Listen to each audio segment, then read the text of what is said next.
এই শীতের সকালে যদি এমন ফুলকো ফুলকো কড়াইশুঁটির কচুরির সাথে থাকে কষা কষা আলুর দম, তাহলে তো সকালটা জাস্ট জমে যায়। সকাল সকাল এমন ফুলকো কড়াইশুঁটির কচুরি পেলে পরিবারের সকলেই অনেক বেশি খুশি হয়ে যাবে। আজ আমি তোমাদের সাথে যেভাবে কড়াইশুঁটির কচুরি বানিয়ে দেখাবো, একটা কচুরিও ফাটবে না, সমস্ত কচুরিগুলোই ফুলবে আর স্টাফিংও একদমই বাইরে বেরিয়ে আসবে না। আর তারই সাথে আজ আমি তোমাদের এটাও দেখাবো যে কিভাবে কড়াইশুঁটির বীজগুলো দ্রুত ছাড়িয়ে পিষে নেওয়া যায়। তাহলে আর দেরি কিসের, চলো শুরু করা যাক। নমস্কার বন্ধুরা, আমি মেঘলা, কুক অ্যান্ড রিভিউ উইথ মেঘলা আরও একটি নতুন ভিডিওর সাথে তোমাদের সবাইকে অনেক অনেক স্বাগত। কচুরির জন্য প্রথমেই আমি ময়দাটাকে মেখে নেব। তো তার জন্য এখানে আমি 2 কাপ ময়দা নিয়ে নিয়েছি, তোমাদের পরিমাণ মতো তোমরা নিয়ে নেবে। ময়দার মধ্যে সামান্য আমি লবণ দিয়ে দিয়েছি আর দিয়ে দিলাম 4 থেকে 5 টেবিল চামচ রান্নার রেগুলার তেল। এবার দিয়ে আমি বেশ ভালো করে ময়াম দিয়ে নেব। ময়ামের উপরেই কিন্তু কচুরিটা নির্ভর করছে, ময়াম দেওয়া যত ভালো হবে কচুরিগুলো ততটাই ক্রিস্পি হবে। তো দেখো আমি ঠিক এভাবে ময়াম দিয়ে নিয়েছি যে হাতের মধ্যে মুঠি করলে মুঠিটা খুব ভালোভাবে হয়ে যাবে, এতে করে কচুরিগুলো অনেক বেশি ক্রিস্পি হবে আর ফুলকো হবে। এবার আমি অল্প অল্প করে জল অ্যাড করব আর একটা সফট ডো বানিয়ে নেব। একবারে জল দিতে যাবে না, অল্প অল্প করে দিয়ে একটা সফট ডো বানিয়ে নিতে হবে। তো দেখো এভাবে করে কিন্তু ময়দাটা যদি মাখা হয় তাহলে কিন্তু পুরিগুলো অনেকটাই ক্রিস্পি হয় আর ফুলকো হয়। তো দেখো এখানে আমি এবার সামান্য একটু তেল লাগিয়ে সাইডে রেখে দিয়ে নেক্সট প্রসেসটা করে নেব।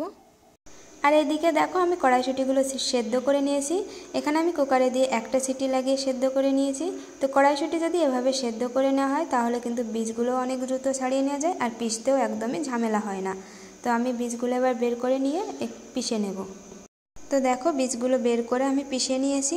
এবার আমি কড়াইয়ে দিয়ে একটু মশলা করে ঝরঝরে করে নেব, এতে করে কিন্তু স্টাফিংটা অনেক বেশি ভালো হয় আর খেতে টেস্টও লাগে। তো কড়াই আমি সামান্য দিয়ে দিয়েছি রান্নার রেগুলার তেল, দিয়ে তার মধ্যে কিছুটা গোটা জিরে আর লবণ, স্বাদ মতো লবণ, সামান্য হলুদ আর সামান্য লঙ্কা গুঁড়ো দিয়েছি আর দিয়েছি সামান্য ধনে গুঁড়ো। দিয়ে একটু নাড়াচাড়া দিয়ে আমি এর মধ্যে এবার পিষে রাখা মটরশুঁটি দিয়ে বেশ ভালো করে নাড়িয়ে চাড়িয়ে একদমই ঝরঝরে করে নেব, এতে করে স্টাফিংটা কিন্তু অনেক বেশি ভালো হয়। হালকা আঁচে দিয়ে নাড়াতে থাকলেই কিন্তু ঝরঝরে হয়ে যাবে। তো দেখো আমি এদিকে লেচিও কেটে নিয়েছি আর একদমই ঝরঝরে করে নিয়েছি, তোমরা দেখে বুঝতেই পারছো। এবার আমি পুরিগুলো বানিয়ে নেব। তো তার জন্য দেখো একটা লেচি নিয়ে হাতের মধ্যে একটু গোল করে নিচ্ছি, নিয়ে সামান্য একটু বেলে নেব, চারি সাইডে পাতলা করে, মাঝখানে একটু মোটা রাখবো, তাহলে কিন্তু পুরটা খুব ভালোভাবে দিতে পারবো। এবার এর মধ্যে আমি পুর নিয়ে নেব, 1 চামচের মতো পুর নিয়েছি, নিয়ে এবার চারি সাইড থেকে নিয়ে এভাবে ভাঁজ করে দেব, দিয়ে মুখটা বন্ধ করে দেব। আর যে এক্সট্রা অংশটা সেটা আমি ভাঁজ করে দিয়ে দেব, দিয়ে হাতের মধ্যে দিয়ে একটু চেপে চেপে নেব, নিয়ে এবার আমি হালকা হাতে বেলে নেব। একদমই হালকা হাতে বেলতে হবে, না হলে কিন্তু ফেটে যাবে। তো আমি বেলার সময় সামান্য একটু ময়দা লাগিয়ে নিয়েছিলাম, তোমরা চাইলে এখানে তেলও ইউজ করতে পারো। যতটা সম্ভব আমি পাতলা করে বেলে নিয়েছি। তো তোমরা দেখে বুঝতেই পারছো কতটা পাতলা করেছি, তার সত্ত্বেও কিন্তু একটা পুরিও আমার ফাটেনি। সেম প্রসেসে আমি সমস্ত পুরিগুলোই বানিয়ে নেব। এভাবে করে পুরিগুলো বানালে কিন্তু একটা পুরিও ফাটবে না, সমস্ত পুরি ফুলকো ফুলকো হবে। এবার পুরিগুলো ভেজে নেওয়ার জন্য আমি এখানে কড়াইয়ে কিছুটা রান্নার রেগুলার তেল দিয়ে গরম করে নিয়েছি। তো তেল গরম হয়েছে কিনা চেক করে নিয়েছি। তেলটা ভালো মতো গরম হয়ে আসলে এক একটা করে কচুরি দিতে হবে, দিয়ে এবার হালকা করে একটু চাপ দিলে কিন্তু কচুরিগুলো ফুলে আসবে। তো তোমরা দেখলে আমি কীভাবে করলাম, এভাবে করলে কিন্তু প্রত্যেকটা কচুরিই ফুলবে। আমার প্রত্যেকটা কচুরি ফুলেছিল, তোমরা দেখে বুঝতেই পারছো কচুরিগুলো কতটা ফুলেছে।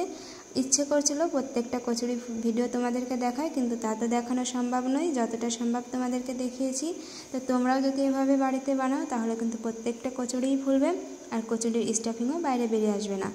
অবশ্যই একবার কচুরিগুলো এভাবে তোমরা বাড়িতে বানাবে, প্রত্যেকটা কচুরি ফুলবে আর স্টাফিং বাইরে বেরিয়ে আসবে না, তার জন্য কিন্তু খেতে অনেক বেশি মজা লাগবে।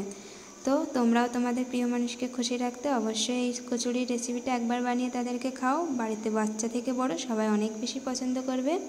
তো আজকের ভিডিও এই পর্যন্ত, তোমাদের কেমন লাগলো অবশ্যই কমেন্টে জানাবে।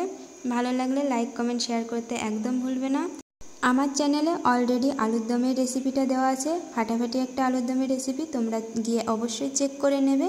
ভিডিওর সকল ভিউয়ার্সের কাছে জানাই, যদি তোমরা আমার ভিডিওগুলো সবার আগে দেখতে চাও তাহলে অবশ্যই ফেসবুকে ফলো বাটনটি প্রেস করবে আর ইউটিউবে সাবস্ক্রাইব করে পাশে থাকা বেল আইকন বাটনটি প্রেস করবে, যার জন্য আমার ভিডিও নোটিফিকেশন পৌঁছে যাবে সবার আগে তোমাদের কাছে। সবাই সুস্থ থেকো, ভালো থেকো, দেখা হচ্ছে নেক্সট কোনো নতুন ভিডিও, ততক্ষণের জন্য টাটা।